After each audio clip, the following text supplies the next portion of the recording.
mostly breathing. Nah, coba ICU dulu deh. Ini saya acak-acakan, saya juga keburu-buru ya. Nah, ini paksa. Semalam saya kirim jam berapa tuh? Jam 12, jam 00.45. Ya kan? Jadi ini ya. Ini adalah suatu ruangan tempat perawatan khusus pasien yang kondisinya mengancam jiwa, membutuhkan perawatan komprehensif, pemantauan yang konstan. Jadi memang harus selalu dipantau ya. Ya, harus selalu dipantau. Nah, ini ICU. Jadi nggak bisa lengah di situ. Ya. Ya. Lagi. Sabar Pak, bentar. Nah, ini masuk ICU itu ada 4 alasan masuk ICU itu, ya, yaitu akibat saluran nafas seperti asma yang ampal atau PPOK yang eksaserbasi, ya, asma eksaserbasi, PPOK eksaserbasi itu akan menyebabkan gagal napas, ya, akan menyebabkan gagal napas. Tahu dari mana? Ya itu nanti kan pasti diperiksa AGD setiap 2 jam sekali, ya. Nah, kemudian kardiovaskuler, ya, kardiovaskuler ini jantung, gagal jantung misalnya, ya. Nah, vaskulernya bagaimana? Nah, nanti kalau deep vein thrombosis ini bisa lepas, ya, akan lari ke jantung, ya, terus ke pembuluh darah paru. Jadinya apa? Emboli paru. Ini akan menyebabkan gagal nafas juga, ya. Nah, itu breathingnya vaskuler, ya, saluran nafas dari jantung, dari vaskulernya. Vaskuler tahu? Paru-paru. Vaskuler itu pembuluh darah, ya. Nah, kemudian breathing, ya, breathing ini, ya, misalnya apakah itu kelainannya di paru nanti, ya, apakah di pleura masalahnya, ya, kayak tumor paru, kemudian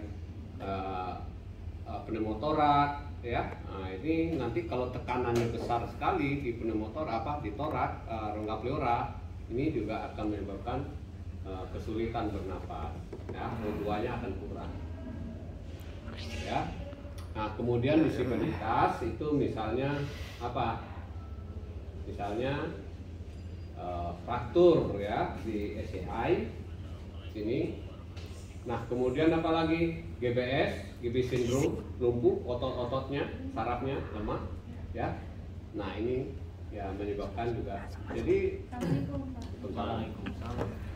nah, kalau cedera leher atau cedera stroke batang otak, ya, batang otak tahu? Nah, ini kan menyarapi ini ke bawah, termasuk di situ ada pusat saraf otonom. Saraf otonom itu yang mengurus apa? Yang kerja napas itu, kamu sadar nggak napas? Enggak. Kan? Nah, itu kan kamu nggak sadar, ya, kerja terus. Jantung, kamu bisa nggak nahan denyut jantung? Enggak. Kerja jantung nggak bisa, ya. Nah, kemudian itu yang mengatur di batang otak, itu yang mengatur pernapasan. Nah, kemudian kerja jantung, ya, pembuluh darah juga di situ. Jadi ada vasokonstriksi, vasodilatasinya itu di saraf otonom itu juga, ya. Nah, kemudian nanti masalah pencernaan ini nggak termasuk ICU. Nanti kalau sudah cedera batang otak itu pencernaan juga masalah peristatiknya, pencernaan berakhir. Nah, kemudian saluran kencing juga, ya, vesika urinaria sistem ini juga akan terganggu. Ini akan menyebabkan ketegangan di vesika urinarianya, jadi tegang, ya. Nah ini, nah jadi 4 itu alasan masuk ICU. Dari mana masuknya? Nah, tentu nggak dari rumah kan nggak bisa langsung. IGD, ya. Kemudian dari mana lagi? Dari rawat inap masuk ke situ. Dari mana lagi? OKA. Kamar operasi masuk ICU. Ya. Nah, dari mana lagi? Nah, itu jalur masuk ke ICU. Ya, keluarnya lewat mana? Lari kemana keluar? Ya, 1 balik ke Rawat rawat inap. inap. 2 Pulang. mana? Pulang langsung nggak bisa. Nah, keluarnya kemana lagi? Ke kamar mayat. Ya tak? Ya nggak benar kan? Nah, pulang paksa. Jadi ada juga pulang paksa ke rumah. Itu pulang paksa namanya. Atas permintaan keluarga. Kita nggak bisa nahan. Ya. Jadi ini ya, jadi ada yang baik, agak membaik itu ke Bangsal ya, dipindahkan, atau memang ada rumah sakit yang agak sok-sok kerennya intermediate katanya. Nah, antara ICU sama Rawat Bangsal. inap. Nah, intermediate ya. Nah, ini berarti jadi keluarnya juga berapa jalur itu, ada 4 ya, termasuk ke rumah masa depan. Ya, pulang paksa, kemudian terapi. Ya, masuk. Ya, ini jalur masuknya. Ini perlu diketahui ya. Kenapa masuk ICU? Jangan ditanya lagi. Kenapa sih masuk ICU? Malu-maluin pertanyaan kalian. Ya, kedengaran masuk perawat, waduh repot. Ya, nah udah lagi. Ini problem di ICU. Problem utama sesak napas, yaitu berkurangnya aliran O2 ya. Kemudian retensi sputum, batuk. Jadi materi saya itu bukan ICU respirasi yang di materinya ya, ICU saja Oh. ya. Semua urusan ICU itu respirasi ya. Mau kepala pecah kan masuk situ, asal alasannya respirasi ya. Nah itu jadi mudah lelah, nanti problem di ICU. Jadi mudah lelah itu udah pasti ya. Kemudian kelemahan otot perifer akibat bed rest ya. Bed rest ini akan menyebabkan nanti apa yang terjadi ya. Ya, sendinya kaku, ototnya mengecil, Atrofi. kemudian aliran darah jadi lambat, kerja paru juga jadi menurun lambat ya kan. Nah, kemudian ini akan menyebabkan paru itu kesulitan mengeluarkan dahak, nanti akan terjadi pneumonia, demam, ya, atelektasis, ya, gagal napas, lagi gagal napas, ya kan? Nah, ini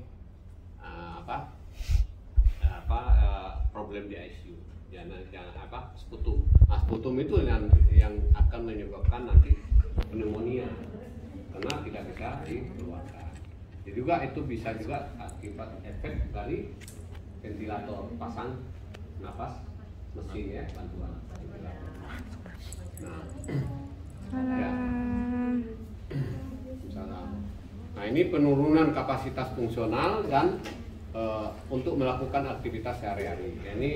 Ini larinya ke SCI ya, ECF ya. Ya, sudah belajar belum? Diagnosa fisioterapi. Tidak kenal. Ya, nah itu.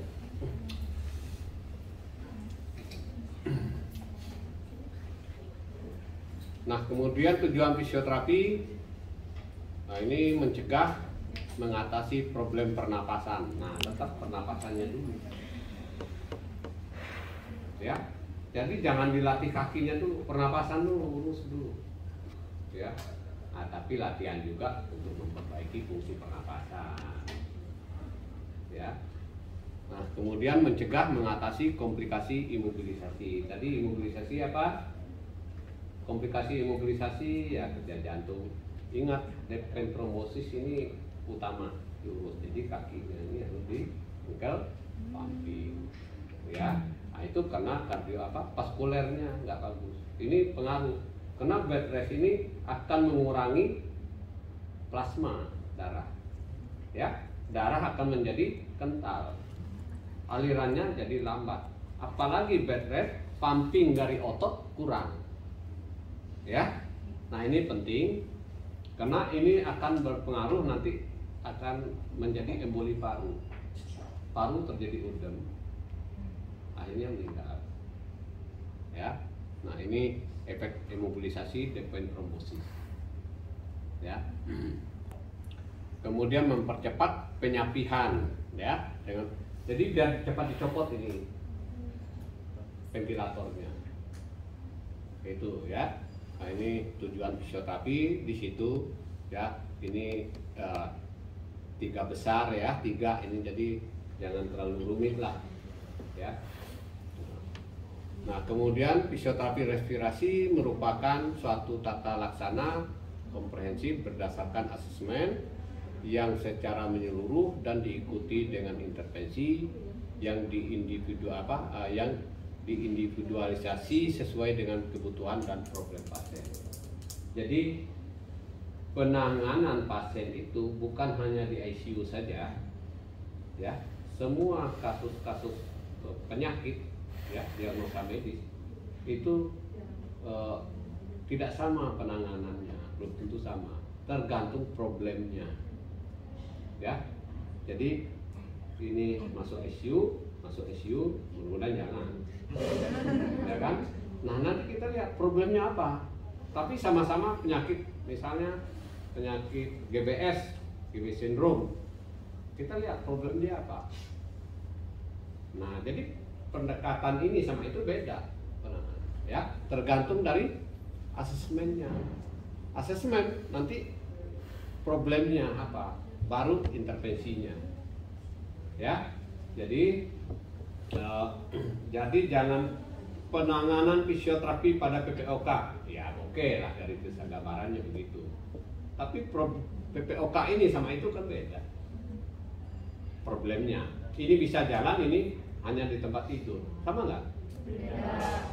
Ya, ini perlu saya kasih tahu, jangan disamaratakan menangani pasien itu. Ingat, individual, personal, ya, pendekatannya. Tergantung problem pasien, bukan problem penyakit, ya. Nah. Oke, nah lanjut. Ini asesmennya, ya. Itu kita lihat dulu anamnesisnya, kesadarannya, ya. Sini penting kesadarannya, jangan dilatih pasiennya udah meninggal. Nah, kan repot, ya. Ya, biar saya kasih tahu yang serem-serem dulu lah. Nah, dilatih pasien udah meninggal, dilatih, nggak dilihat kesadarannya, ya kan? Ya gitu. Keluhan utama, tanya pasiennya. Masuk. Salam, ya. Sesak, mudah lelah. Komorbid ada nggak? Ya, ada nggak komorbid? Penyakit jantung ntar suruh posisinya front posisi. Mati. Ya kan? Nah, itu nyeri. Nah, nyeri ini nanti ada skala nyeri ini banyak ke ICU, ya. Ada kalau kita gerakin dia matanya nahan sakit gini, atau dia jarinya gerak nahan sakit. Ini ada nanti di form ICU itu ada, ya. Oh, itu tanda nyeri. Itu pasiennya nggak sadar misalnya, ya, pasiennya nggak sadar. Bagaimana kamu tahu nyeri? Pasiennya nyeri. Nah, itu jangan dilanjutkan latihan. Karena nyeri ini akan membutuhkan, menahan nyeri akan membutuhkan peningkatan oksigen. Ya, jangan dilatih nyeri. Nah, kalau dipaksa dilatih nyeri itu, dia akan membutuhkan oksigen yang banyak. Nanti pembakarannya tidak aerobik, tidak pakai oksigen, anaerobik. ini anaerobik, apa yang terjadi? Akan meningkatkan asam laktat. Ya. Nah, nanti dia akan, kalau sudah meningkatkan asam laktat, dosisnya sudah nggak benar, akan terjadi cedera dan nyeri. Paham ya? Nah, jadi nyeri, kemampuan fisik saat itu, dia bisa duduk. Ya udah, jangan dilatih sambil tidur, duduk aja. Karena itu mobilisasi terpenting. Ya, positioning, mobilisasi ini sangat penting pasien bed rest. Ya, nah mobilisasi tahu. Mobilisasi itu pasien tidur ke posisi vertikal, horizontal ke vertikal, dan keluar dari bed, itu adalah mobilisasi. Paham ya? Nah, jangan disamain sama exercise. Ya, nah itu mobilisasi. Nah, jadi jangan itu, kalau sudah bisa duduk, mendingan duduk daripada tidur di ICU nih ya.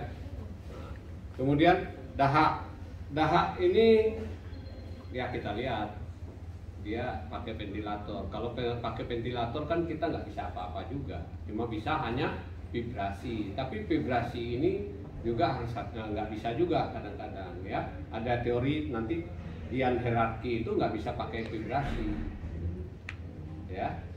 Nah, bisanya pakai perkusi, karena takutnya akan berlawanan dengan mesin, ya. Nah itu. Jadi kalau misalnya kalau dia memang tidak pakai ventilator, lebih baik pakai ACBT, ya. Nah, ya lanjut. Nah, bentar, coba. Nah, ini dahak. Nah, kekentalannya ini perlu diperhatikan. Bagaimana tahu dahaknya kental? Boleh ditanya, boleh dilihat urinnya. Kalau urinnya pekat, ini dia dehidrasi, dahaknya kental. Atau dia demam, dahaknya akan kental. Kita kan nggak bisa banyak komunikasi sama pasien kadang-kadang, ya kan? Nah, tapi kita harus tahu, ya kita harus tahu. Jadi itu penyebab dahaknya kental itu adalah dehidrasi. Demam juga membutuh H2O yang banyak. Dia akan demam itu akan proses metabolisme itu tinggi. O2-nya dipakai banyak. Nah, H2O-nya juga banyak. Jadi untuk membakar itu energi banyak keluar, dia kering. Ya. Nah, ini kekentalannya penting. Jangan dipaksa pasien keluar dahak dengan dahaknya pekat. Nah, ini kan susah. Akan terjadi batuk apa? Batuk apa jadinya? Batuk spastis tau? Batuk spastis. Batuk, coba kamu batuk nggak berhenti-berhenti, kram nggak? Batuk spastis. Nah, itu berapa oksigen yang dipakai? 30% dari biasanya. Kelebihannya boros. Apa yang terjadi? Ya, kalau pasien yang itu misalnya penyakit jantung bawaan atau emfisema dari lahir, kekurangan antitripsin, atau pasien bronkiektasis yang dari lahir juga, ya. Nah, ini akan biru sianosis nanti kalau batuk kram gitu, ya. Nah, apalagi cystic fibrosis. Cystic fibrosis itu dia cairan itu akan ngering, kental, ya, pasti dahaknya kental. Nah, itu cystic fibrosis, ya. Nah, ini penting dahaknya. Ya, lanjut. Nah, suhu tadi, ya, suhu normal tahu ya. Nah, suhu. Nah, kemudian sistem, ini dilihat tekanan darahnya ini berapa, ya, sistoliknya berapa, kira-kira 60. Sistolik yang bawah apa yang atas biasanya? Bawah, ya. Nah, itu dilihat, itu normalnya berapa? 60 sampai 90, ya, normalnya. Nah, diastol itu di atas, ya, itu berapa? 90 sampai balik. Ya udah, terserah kalian deh. Ya, ya. Jadi gini aja, ya. tekanan darah normalnya 90/60 sampai 140/90. Paham? Nah, terserah. Sistoli juga saya udah lupa. Itu ada tuh, Pak. Ya, itu sudah ada tuh jarak normalnya ya. Nah, diastol itu yang di bawah. Diastolnya yang di atas ya. Nah, kemudian tekanan darah ini yang perlu diperhatikan apa? Ini tekanan darah rata-rata. Jadi tekanan darah rata-rata itu 2 dikali apa? Yang di bawah ya, bagi 3 ya. Nah, coba berapa tuh? Ambil aja itu ya, bagi 3. MAP apa? Ya itu MAP itu tekanan darah rata-rata min ya, arteri pressure. Oh. Enggak? Ya, tekanan darah rata-rata. Ini yang harus diberikan. Kalau kurang dari ini atau lebih dari ini, jangan dilatih. Ya, jangan dilatih. Oh ini. Ya. Nah, ini tekanan atrium kanan. Ini nanti ada di monitor semua. Ya, ini kalau di monitor ya, ini jaraknya itu jangan dilatih. Ya. Nah, ini juga lihat EKG apakah irama jantungnya bagaimana. Kalau aritmia juga hati-hati, jangan dilatih juga. Ya, nggak teratur. Nah, SPO2-nya. SPO2-nya itu nanti juga dilihat itu nanti kalau apa? Pasiennya ada masalah jantung ini akan keluar. Ini akan keluar. Nah, jadi ini akan keluar SPO2-nya itu dilihat apa? SPO2-nya itu kalau 90 sebenarnya masih bisa dilatih. Ya. Tapi kalau ada turun 4% itu stop. Ya. Nah, itu. Ya. Nah, kemudian ini sebenarnya seminar saya di Solo COVID kemarin ya, tahun 2001. Ya, di rumah sakit mana Mawardi Solo. Jadi COVID-nya saya hapus. Kan sama? Ya. Ah, ini apa? Tuh lihat RR-nya. RR normal berapa? 16 sampai 12 sampai 16. Ya. Nah, ini kalau itu takipnu, bradipnu, ya.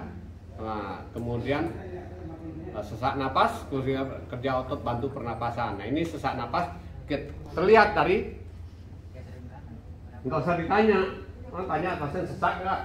Nah, kamu ditanya orang pakai ventilator, kamu lihat aja. Oh, ya. Nah, itu saturasi normalnya 95 sampai 100, ya. Nah, itu nilai normalnya, ya. Ya, lanjut. Nah, ini napas spontan. Nah, kita lihat itu ya, setting ventilator, kemudian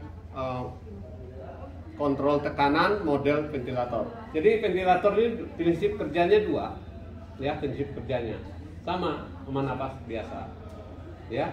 Apakah masa tekanan mau diatur, apakah volume mau diatur. Nah, itu.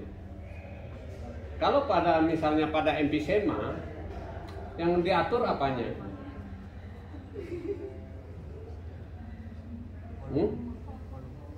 Yang diatur volumenya udah gede, tekanannya.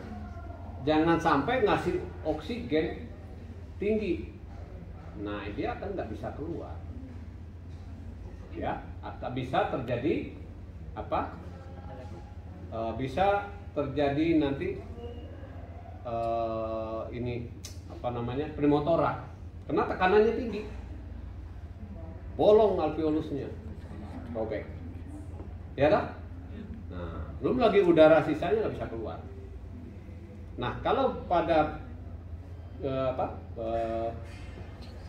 fibrosis paru itu yang kamu atur adalah volumenya. Nah, jadi tekanan mau kasih tinggi nggak masalah. Ya, cystic fibrosis Sistik fibrosis bukan fibrosis paru yang kaku, dikasih tekanan tinggi nggak masalah. Nah, nanti kalau kamu kerja di bangsal atau di ruangan atau itu disiapin oksigen untuk pas rawat jalan, pasien disiapin oksigen, dilihat ini obstruksi apa restriksi. Ya, jangan main kasih aja oksigennya. Ya, jangan main kasih aja. Jadi dilihat dulu, ya salahnya apa. Baru tekanan oksigennya diatur. Jadi obstruksi ya itu jangan sampai lebih dari 3 mm, ya 3 mm, 3 liter per menit, ya. Nah ini model ventilator itu akan terlihat nanti di monitor ya, apakah dia pakai CV kontrol. Ini semua mesin urusannya. Ya, kamu nggak bisa ngelatih napas nih. Ya, ini harus dilatih kaki pasif ya, pasif juga nggak boleh aktif. Nah, kalau udah pakai ini, nah ini sudah boleh aktif dikit lagi. Nah, ini sudah mulai mempersiapkan ya untuk latihan breathing. Ya, terutama breathingnya apa? Breathingnya adalah penguatan otot-otot pernapasan, terutama otot inspirasi. Ya, nah itu sudah CAP itu nanti sudah dikeluarin ini dicoba nanti dilepas kira-kira berapa jam, 2 jam nanti kalau itu pasang lagi, dicoba-coba ya. Nah itu dilihat situ. Ya, nah, setting ventilator. Nah ini ya, ini kamu ngelatih ini pedomannya. Jangan keluar dari ini. Kalau nggak boleh lebih dari ini. Ini semuanya ada di layar monitor. Ya, makanya nanti di asesmen program di asesmennya neuronnya, sistem saraf, pusat kesadaran, refleks, ya. Nah, kemudian muskuloskeletal, kekuatan otot itu baru respirasinya ya ini. Ya, ini respirasi semua. Ya. Nah, nanti jantungnya tadi sudah. Coba jantungnya balik lagi. Nah, ini masalah jantungnya dicek itu, ya. Nah, itu ada di monitor semua. Kemudian ada buku di meja itu. Ya, lanjut. Nah, ini sistem sarafnya, ya. Muskuloskeletal ya, sarafnya pupil mata dilihat, pupil matanya kalau mengecil masih mending, makin gede gelok begini udah nggak nutup lagi, gede meninggal ya, jangan dilatih. Nah iyalah ya pupil mata. Jadi kalau sempit gini masih mending. Kalau sudah gede gini, udah nggak nutup berapa senti, itu udah jangan dikasih lagi ya, jangan dikasih lagi. Ya, refleks tendonnya sudah nggak ada juga ya. Tonus, spastis, nah, dilihat. Kalau spastis jangan dikasih rangsangan gravitasi atau jangan dikasih nyeri, nanti tambah spastis. Ya, nah kemudian tekanan intrakranial itu nanti dilihat. Itu juga nggak boleh dilatih kalau tinggi, apalagi postural drainase nggak boleh ya, posisi tengkurap nggak boleh, front laying sekarang istilahnya front position ya. Running nah ya itu nggak boleh ya. Nah, kemudian tinjauan radiologi, tonus otot, ROM, kekuatan otot ya, simetris gerak kasar ya, kekuatan fungsional ya, kemudian kekuatan dia bisa duduk, bisa miring nggak? Nah, kemudian keseimbangan, kemampuan ambulasi. Ini berurut ini ya.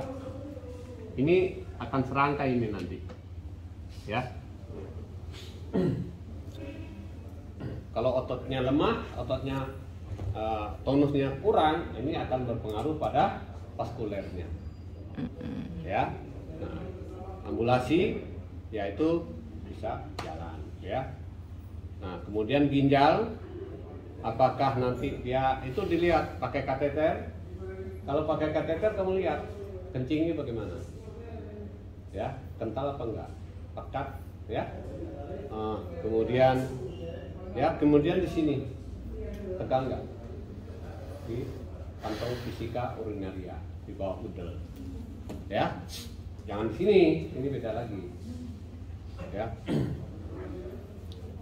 Kemudian sistem ini juga nanti ini pencernaan, ya. Nah, ini nanti dilihat nutrisinya bagaimana. Kemudian muntahnya, nanti ada selang muntah, selang itu juga dilihat. Kalau dia banyak muntah, ya jangan juga dilihat, ya. Nah, sistem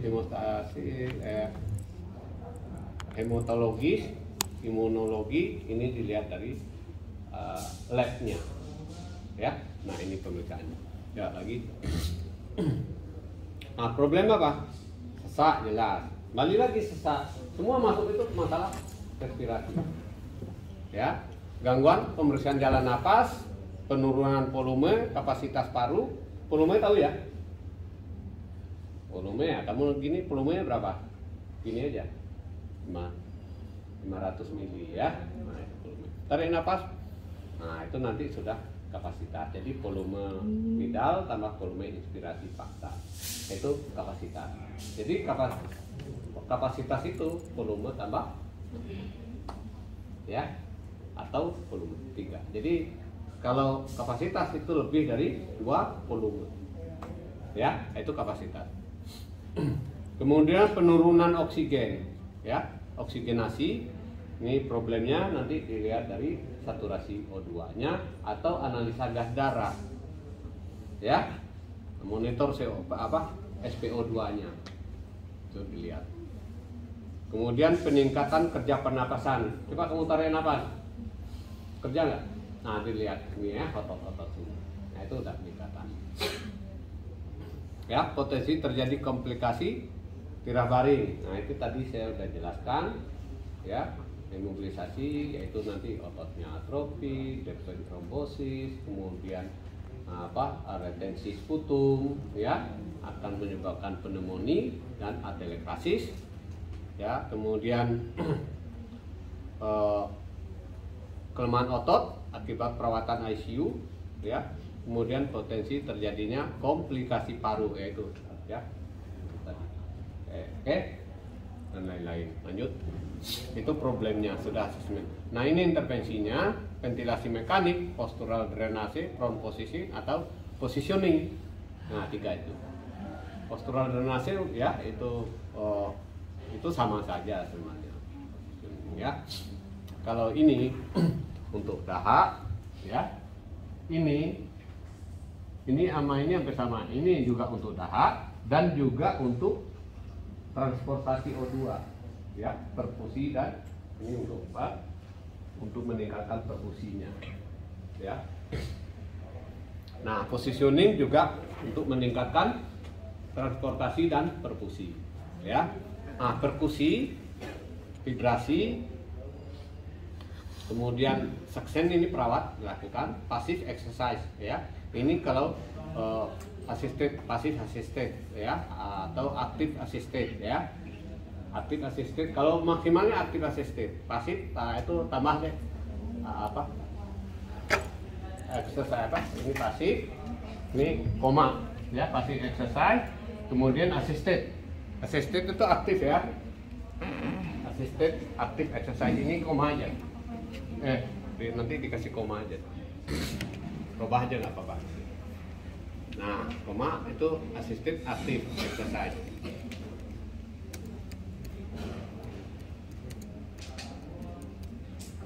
Ya. Nah, itu latihan yang pakai ventilator. Nah, kalau non pakai ventilator, ini non ventilator ini saya pakai Dian hierarki, ya, treatment pasien dengan gangguan transportasi oksigen, ya. Jadi ini breathing control, ini positioning. Nah, ini positioning, ya, breathing control, terus deep breathing, perkusi, ya, kemudian vibrasi, control breathing lagi, ya. Nah, deep breathing kayak activity itu, ya. Nah, CBT. Jadi kalau nggak pakai ventilator, kalau pakai ventilator gimana? Suruh di breathing nggak diatur sama mesin, ya. Nah itu perbedaan non ventilator ya.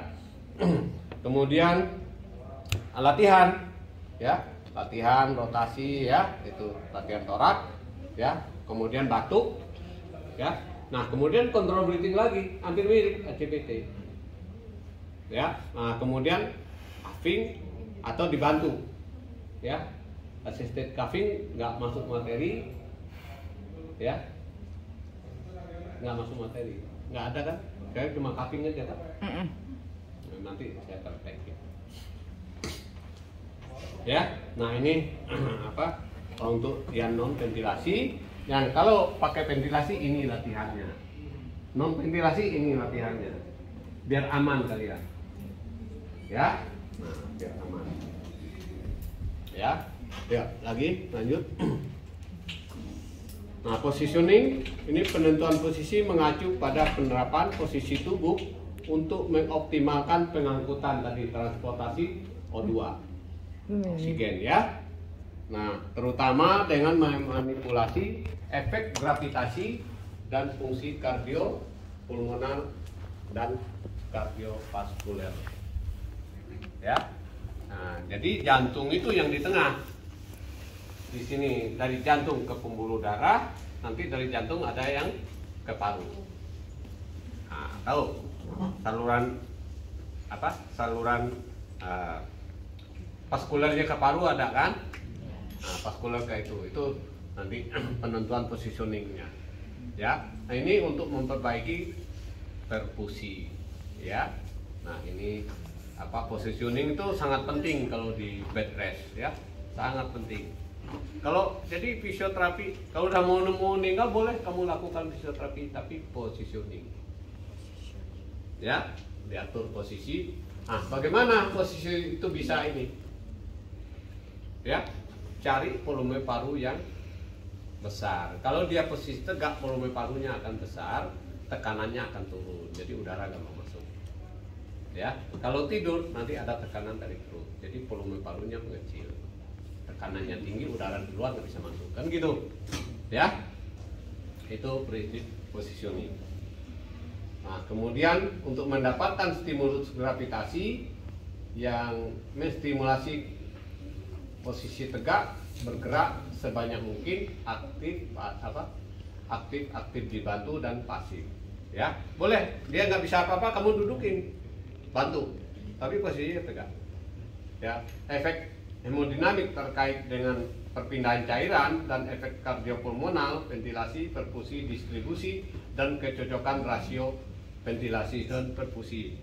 Nah ini sebenarnya ini bisa kamu lihat nanti masalah ini positioning, dan itu bisa kamu lihat di ini, dicari transportasi O2 ya, itu Westman ya, itu yang membikinkan itu siklus itu ya, itu penting ya. Jadi latihan itu yang penting itu penentuan posisi, benarnya penentuan posisi itu yang penting. Ini prone posisi ya, 2 jam sampai 12 jam untuk yang ini pneumonia ya, pneumonia di istilahnya mau masuk ke ARDS tahu? Akut respiratory disease syndrome ya. Nah, kemudian intubasi dan ventilasi. Intubasi tahu, pemasukan ya, memasukkan alat ventilator ya, masuk. Nah, itu intubasi namanya. Ventilator prone posisi ini sampai 16 jam ya, ini yang berat ya. Jadi nah itu prone posisi. Nah, prone posisi itu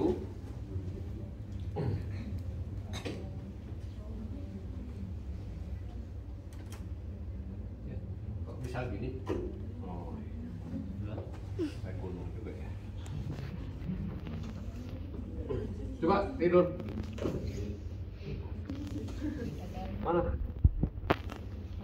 kamu aja, ini kasihan dia badannya tipis. Nah, coba ambil bantal. Itu, Pak. Bantal. Itu kurang.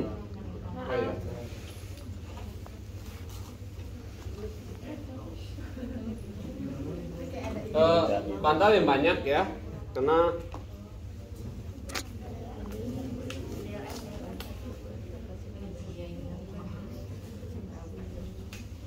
saya tuh malas pakai masker. Ada lagi nggak? Nggak ada. Ya oke lah, dianggap aja ini. Oke. Dada kamu di sini. Ya. Nih, ini misalnya ya. Yang prinsipnya gini. Ini jangan di perut. Ini di panggul. Nah, perutnya jangan ditindih, jangan dikencet. Ya. Nah, ini muka kamu masuk ke sini. Nah, udah enak. Nah, ventilatornya masuk dari bawah. Ya. Nah, kalau ada yang begitu, kalau enggak paksa ini dimiringin. Nanti berapa jam dia harus diganti. Kalau enggak ini akan cedera lama ya. Ini. Jadi coba. Ya, ini. Nah.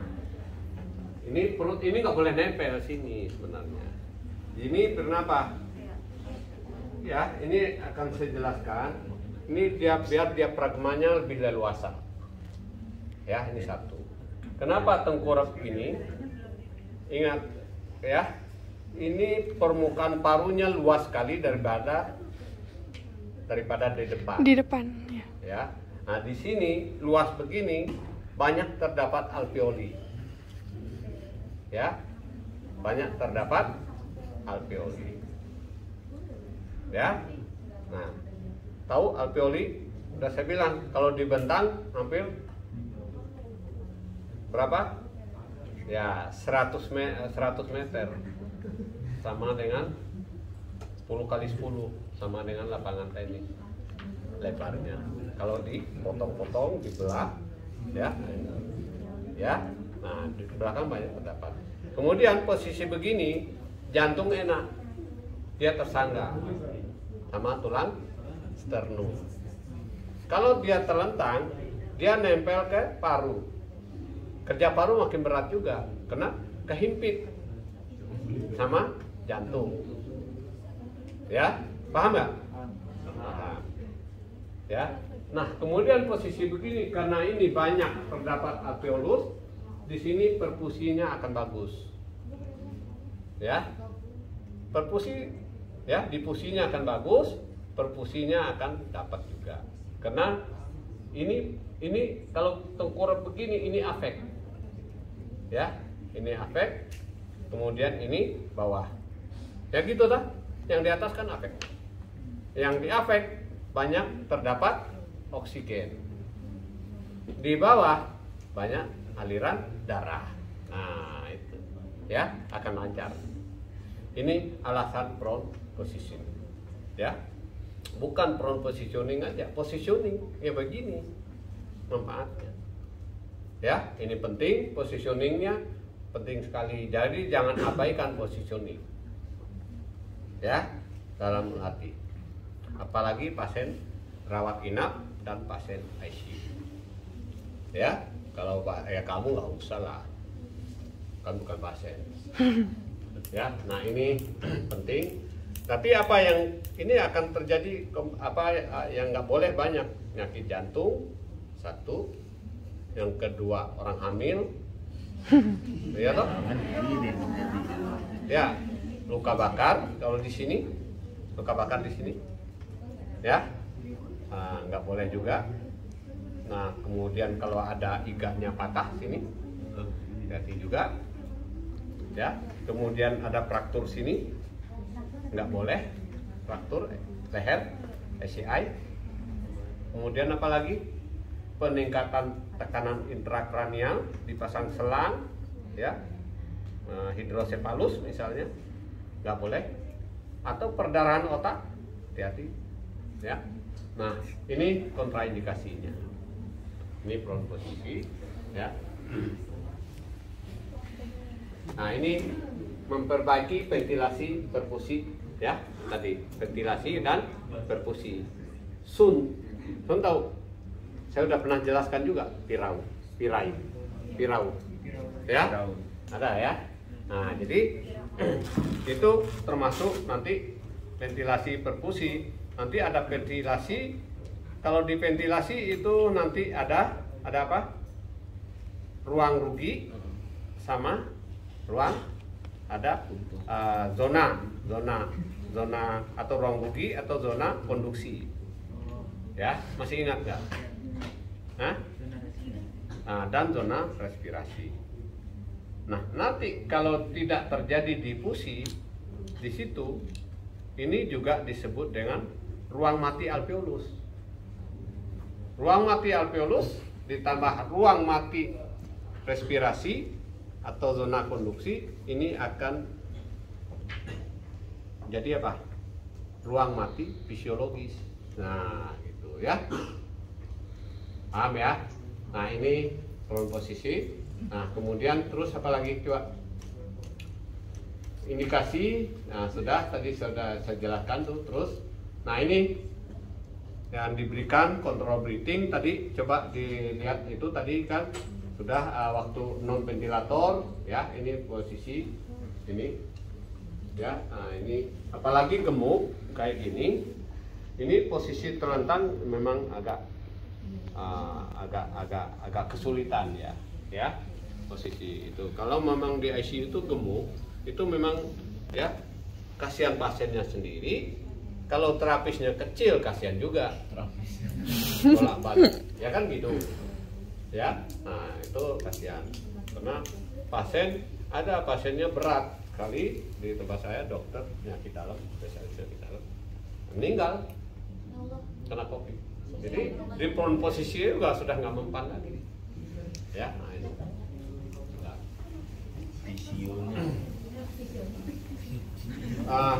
ini saya gambar di ICU persabaran ya. Nah, ini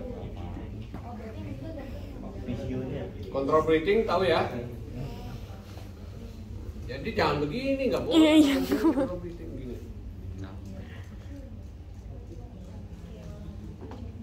Ya, nah gitu. Tarik nafas 2, terus tiup 2, 3. Jadi jangan tahan nafas. Ke sisi nunduk gini, ya. Oke.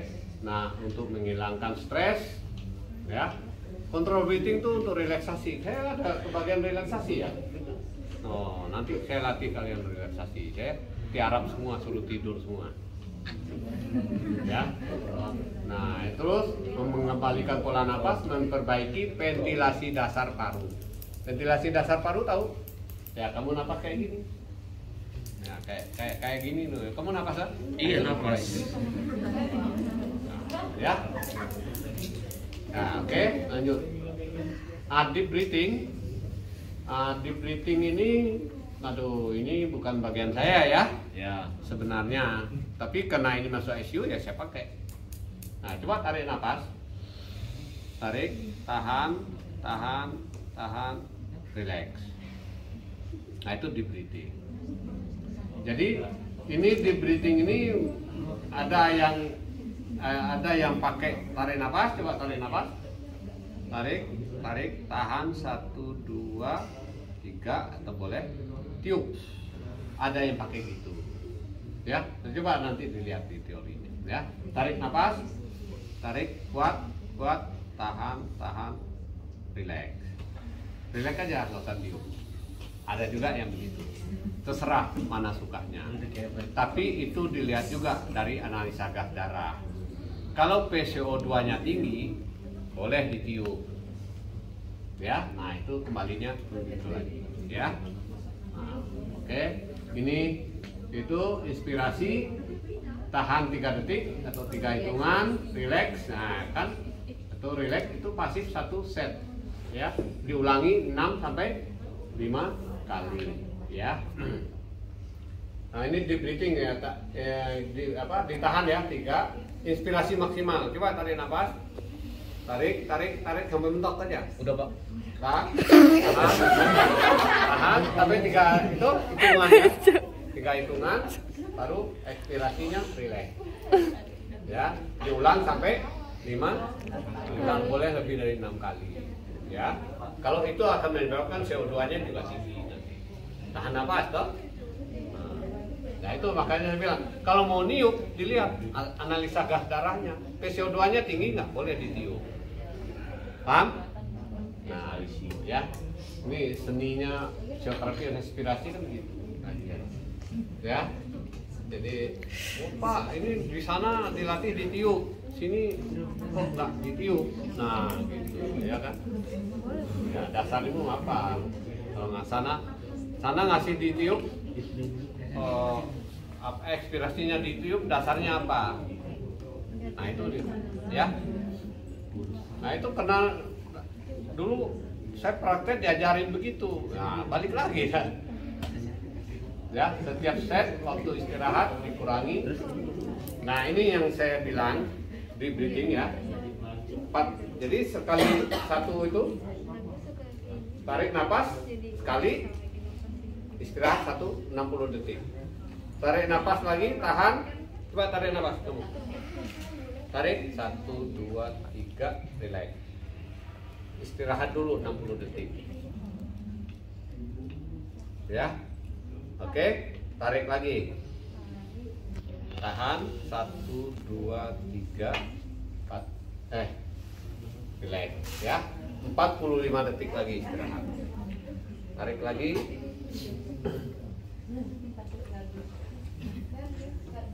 Udah relax. Ya, gini terus sampai berapa kali nih? 5. Ya, sampai situ. Ya.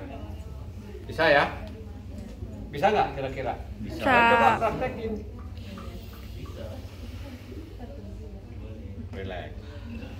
Nah, ya 60 detik. Ini terus terang saja, ini teori ini juga sudah lama, tapi saya berusaha menyesuaikan sama fisiologi exercise. Ya, ini masalah kerja otot. Inspirasi kerja otot nggak? Ya. Otot pernapasan. Nah, ini saya sudah karena otot pernapasan itu setelah kerja kerja, kemudian itu mendadak dia nggak dapat oksigen awalnya. Nah, perlu relax selama 60 detik baru dia dapat. Ya, nah ini memang kalian nggak nemukan ini, ya, nggak nemukan kayak gitu. Cuma tarik napas langsung lagi 6 kali, ya. Tapi dilihat kalau pasiennya itu sesak sekali, mendingan begini. Habis itu langsung kontrol breathing lagi, kayak CPT gitu, istirahat aja 60 detik, ya. Jadi nggak pakai batuk, tapi CPT kan pakai batuk, ya. Nah itu, ya sebenarnya bagus deep breathing tuh diselingi sama kontrol breathing. Ini seninya yang di lahan, ya. Nah, dan itu juga butuh pengalaman untuk bisa memvariasikan, ya. Nah ini tujuannya untuk meningkatkan volume dan kapasitas, ya.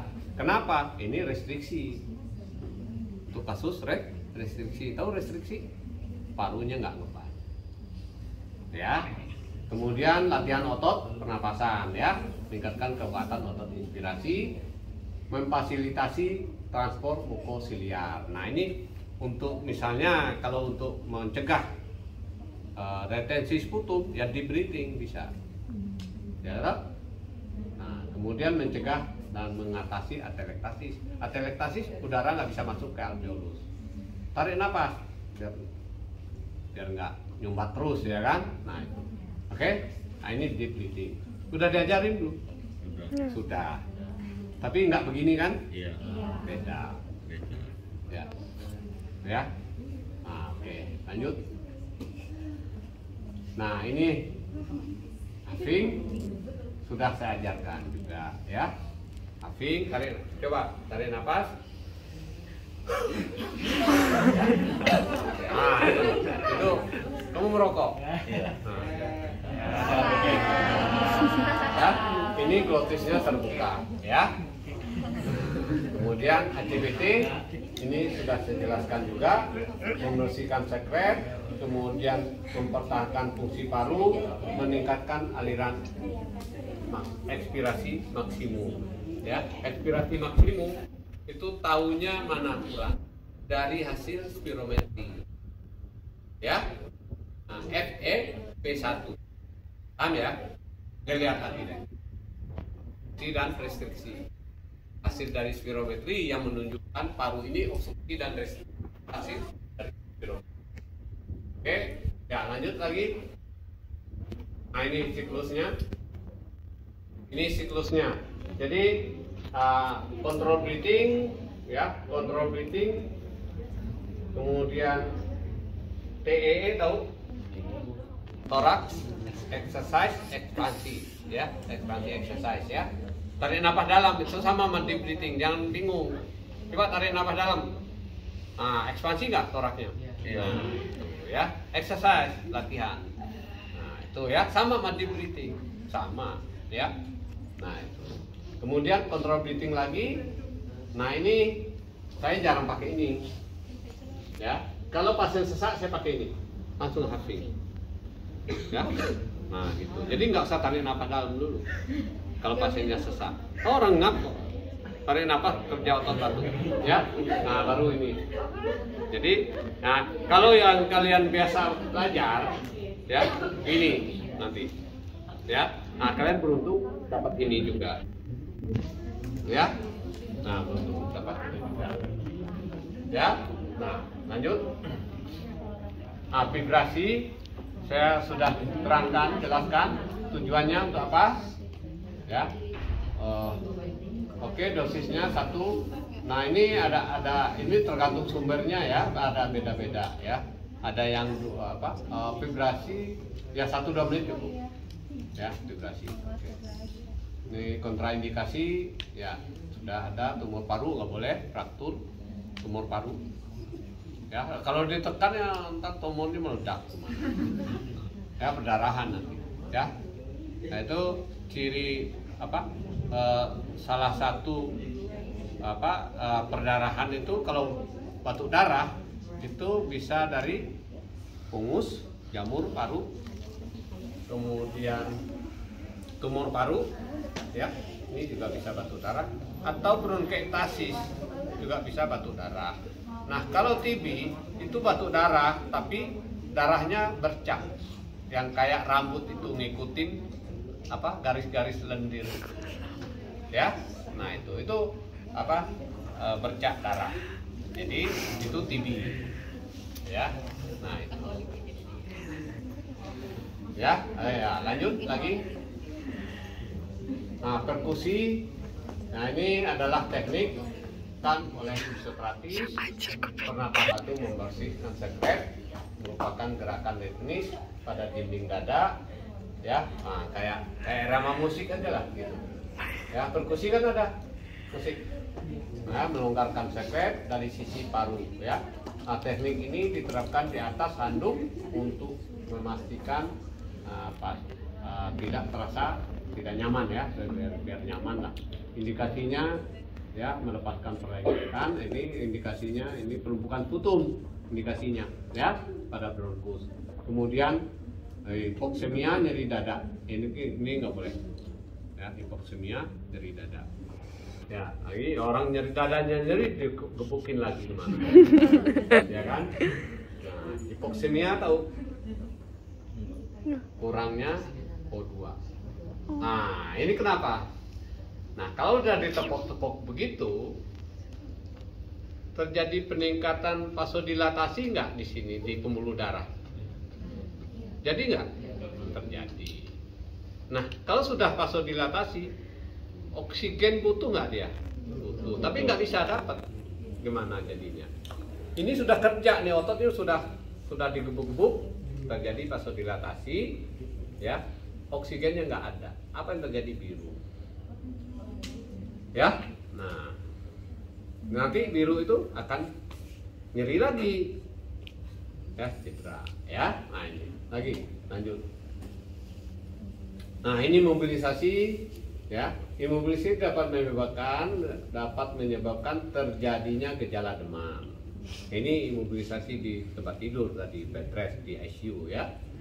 Nah, sekret saluran napas meningkat, dyspnea, saluran napas meningkatkan dyspnea ya. Kemudian pneumonia elektasis ini juga sudah tadi ya. Begitu.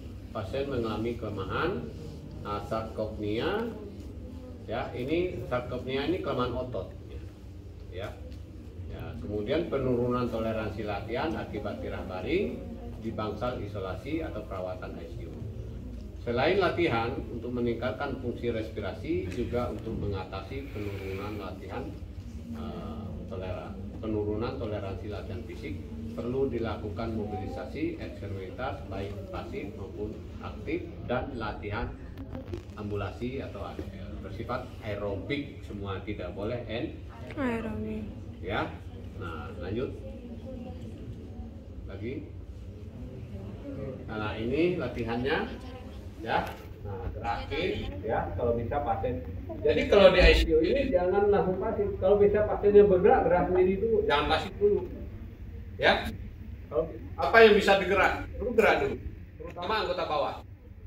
Ya, terutama anggota bawah. Ya, lanjut lagi. Nah ini itu memang saya sendiri ya. ini memang saya ajarin semua sebenarnya ya. Nah ini pasien GBS ya, anak-anak. Ini mahasiswa Binawan ya. Ini GBS. Ini nggak mau duduk, tapi saya cek kakinya dia bisa bergerak, kemudian duduk. Nah itu akhirnya saya dudukin pakai ventilator, saya dudukin juga ya. Saya dudukin. Nah dia nggak mau. Nah di sebelahnya kebetulan ada pasien yang mau sekarat. Ya Allah. Sebelahnya dia. Nah akhirnya sosmed, Pak itu gimana, nggak mau gerak? Ya udah ntar deh. Saya buka hordennya. Kamu mau kayak gini? Ya, kamu duduk sekarang. Nah duduk. Serem. Itu ya. Kalau saya di ICU galak. Terkenal tuh. Wih. TWL. Nah itu. Jadi itu kalau di rawat inap juga begitu. Rawat inap itu kalau misalnya bansalnya itu ada isi 6 orang, ya, bansal paru 6 orang itu disokai. Nah satu saya tunjuk lurahnya, Yang paling lama siapa ini? Kamu awasin ya, dia suruh latihan. Ketua. Ya, nah, iya, dia suruh latihan. Ya, gitu. Jadi ini penting walkernya, ya. Walker penting, ini diajarin ya. Nah, nanti kalau memang ada 2 orang fisioterapi masuk ICU, bagus 2 orang ya, bisa ada bantu. Ya. Nah, kalau ada ICU kita juga di ICU kita nyiapin juga tilting table. Jadi dia bisa berdiri pakai tilting table, nggak tahu? Tuh. Ya ini bisa diangkat dong. Oh, tak. Ya. Ya ini udah. Saya kira ini selesai di ICU. Ya. Nah ini. Gerakannya untuk pasien yang tidak sadar itu tujuannya untuk mencegah atau meningkatkan ruang gerak sendi, kontraktur ya, mencegah. Kemudian gerak pasif, gerakan setiap sendi 1 set 5 kali ya, sekali sehari. Nah, untuk CPM tahu? Hah? Nggak tahu? Kamu yang enteng sini. Kamu sini, yang takut.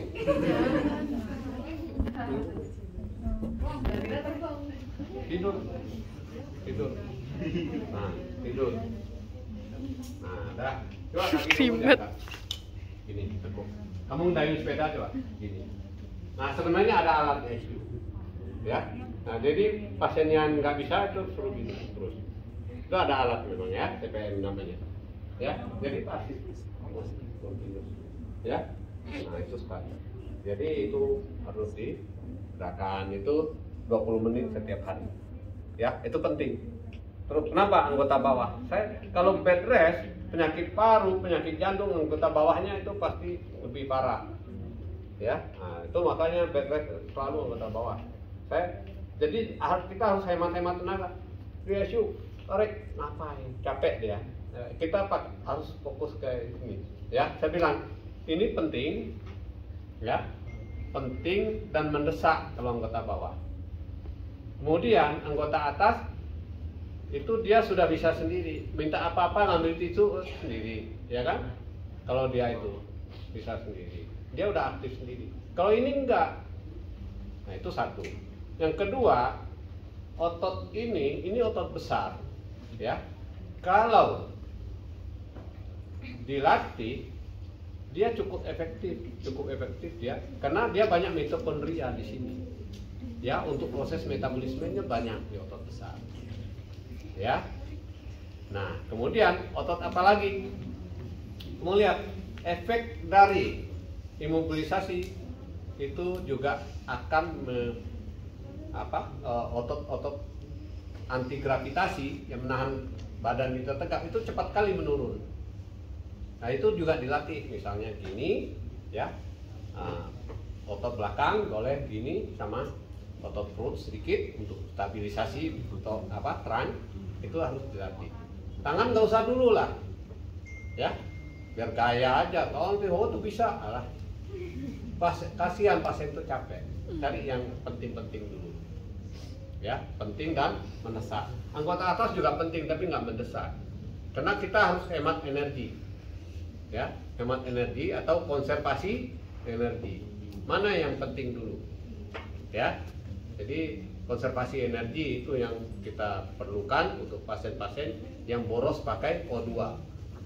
Ya, ini pemborosan pakai O2. Ya, nah itu. Makanya mumpung sehat cari aja O2 yang banyak. Tapi tetap aja nggak bakal nampung gitu ya. Saturasinya tetap aja 98. Walaupun itu memang sudah begitu. Ya. Nah, oke. Nah, ini tolong jadi nggak susah kan, udah paham ya di ICU. Ini yang pakai ventilator latihannya ini yang nggak pakai ventilator latihannya ini ya. Ini sudah saya sederhanakan. Sebenarnya rumit ICU itu, rumit banget ya. Ini saya berusaha menyederhanakan karena kalau saya ngasih seminar nggak nyambung, bingung ya. Nah, ini saya sudah sederhanakan, lebih gampang ya. Nah, jadi kalau sederhana itu istilahnya, kalau saya pakai bahasa kopral, jenderal juga ngerti. Ya, kalau saya pakai bahasa jenderal, kopral belum tentu ngerti. Itu ya. Nah, itu ya, udah non. Oke. Nah, ini monitor ya. Di monitor hemodinamiknya ya, hemodinamik itu ya, saturasi O2-nya, sesaknya ya, di monitor itu. Nah, ini hemodinamiknya, ini dilihat ya, ini lihat ya, diperhatikan aritmia jantung, lihat nanti ada grafiknya semua itu. Jadi kamu jangan bingung, ini semua ada di monitor. Nyeri ya nggak ada, penurunan kesadaran nggak ada di monitor. Ya, nggak ada. Tahu matanya blok. Ya toh? Nah, itu. Kesadarannya nggak dicek, ya, nyeri, pucat, ya. Kemudian itu lemas sekali ya. Ini ada loyo gitu. Dan sudah nggak ada itu. Kemudian pasien tidak nyaman, ya. Oke, lanjut. Ini, nah ini SOP. Jadi nanti kamu evaluasi problemnya itu, sesaknya bagaimana, ya, dahaknya bagaimana, kemampuannya bagaimana. Jangan di asesmen lagi kayak kemarin, kesadarannya gimana, ya. Nah, itu di itu. Nah, jadi subjektifnya itu keluhannya sekarang, kemarin sesak, nyeri, sekarang ada nggak? Nggak ada berkurang, ya gitu. Itu subjektifnya.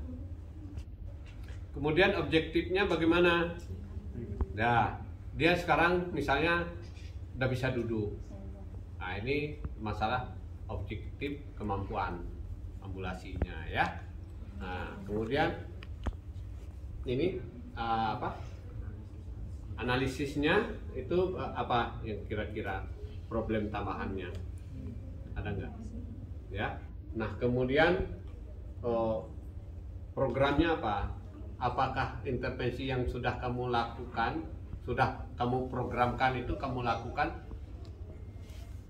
itu ada nggak perbaikannya? Kalau ada, lanjutkan. Kalau tidak ada, kamu bikin program baru. Nah, ya, paham ya? Nah, itu evaluasinya. Ya. Nah, tadi tidak sempat pakai ECF di sini. Ini masalah di lahan. Ya. Nah, ECF itu banyaknya di akademik. Ya, di lahan gitu. Ya, nah terima kasih. Ada yang mau ditanya? Ya, ada yang mau ditanya? Enggak?